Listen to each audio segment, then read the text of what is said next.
উপদেষ্টা এবং চেয়ারম্যান 5 বারের। বর্তমান বাসাইল সুবিধার মানুষ আগের চেয়ে কেমন আছে? ওকে, আপনি কেমন আছেন? সালামু আলাইকুম।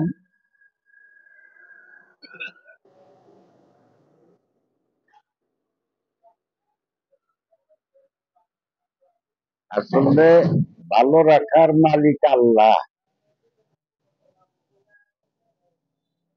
মানুষ উচ্ছলে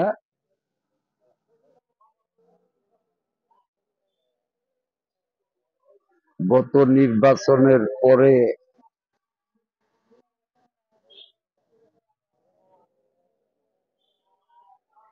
মুক্তিযুদ্ধের কিংবদন্তি বঙ্গবীর কাদের সিদ্দিকী সাহেবকে অনেক ভোটের ব্যবধানে পরাজিত করে প্রয়াত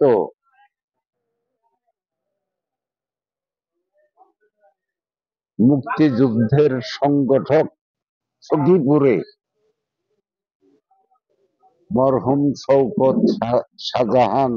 শওকত মোমিন শাহজাহান তার উত্তরসূরি,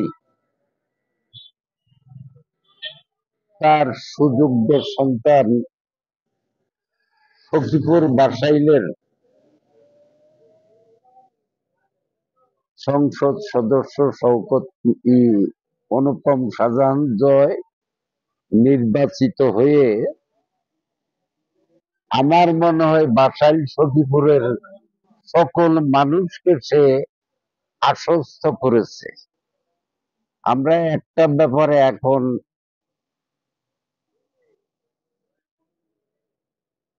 আশ্বস্ত হয়েছি,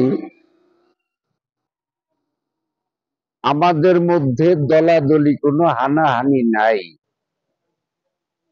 এবং যে যে জায়গার মানুষ সে সেখান থেকে নিজেকে পরিচয় দিতে আর কোনো ভুল হবে না। আমাদের সাবেক এমপি করটিয়া কলেজের 2 বারের ভিপি, টাঙ্গাইল জেলা আওয়ামী লীগের সংগ্রামী সাধারণ সম্পাদক বিপি জোয়াহের সখীপুর বাসাইলের এমপি থাকাতে কি নেতা, কে কখন নেতা থাকে কখন জায়গা, এটা নিয়ে অনেক নেতাই শঙ্কিত ছিল।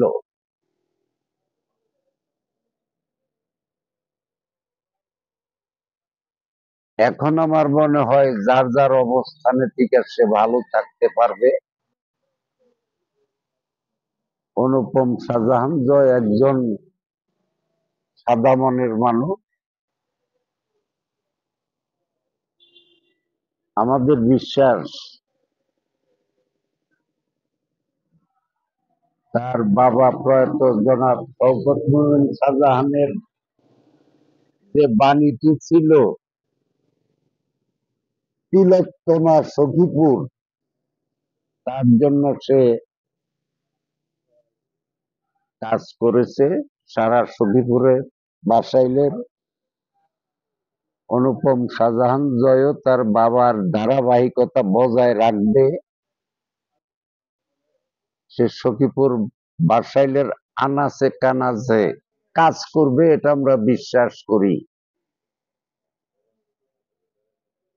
গত 2 দিন আগে মির্জাপুর থানার পাথরঘাটা একটা প্রোগ্রামে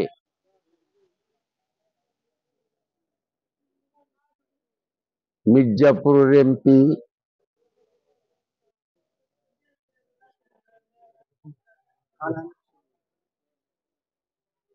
টাঙ্গাইল জেলা আওয়ামী লীগের সংগ্রামী সভাপতি, প্রবীণ রাজনীতিবিদ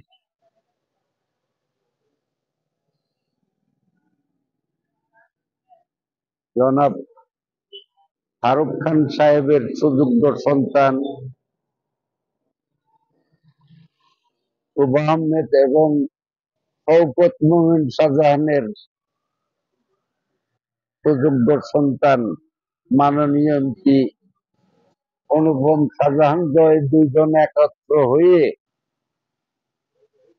পাথরঘাটা নদীর উপর যে ব্রিজটি, এই ব্রিজ তারা দুইজনে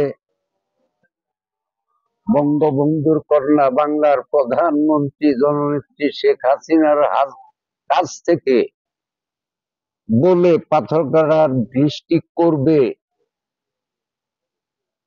এই কথা শুনে সখীপুর বাসাইল মির্জাপুরের মানুষ উদ্ভাসিত, আনন্দিত, খুশিতে আত্মহারা হয়েছে। আশা করি এই বৃষ্টি হইলে টিয়া পরগনা পাহাড়ের মানুষ টাঙ্গাইলের সাথে, জেলার সাথে যোগাযোগটা তাদের অনেক সহজ হবে। তো দুইজনই প্রবীণ রাজনীতিবিদের সন্তান, তারা কাজ করবে পর্যায়ক্রমে, এটা আমরা বিশ্বাস করি। এখন আমরা সকল জনগণ শান্ত, সকল নেতৃবর্গ শান্ত, আমাদের মধ্যে ধাক্কাধাক্কি পারাপারি নাই, কারে সভাপতি বানায়, কারে সেক্রেটারি বানায়, কারে বাদ দেয়, কারে রাখে, এই টেনশন আর আমাদের কারো মধ্যে নাই। এবং সকল মানুষ সুন্দর আছে, ভালো আছে, শান্ত আছে। আইন শৃঙ্খলাও আমাদের বর্তমানে ভালো। আমরা সকলেই আশা করব এবং তাদের জন্য দোয়া করি, আল্লাহ তাদেরকে দীর্ঘজীবী করুক, তারা পাহাড়টাকে উন্নয়নের উচ্চ শিখরে পৌঁছিয়ে দিক। এই কথা বলেই আমি আমার কথা শেষ করছি। আসসালামু আলাইকুম। জয় বাংলা, জয় বঙ্গবন্ধু, জয় হোক বাংলার সকল মানুষের।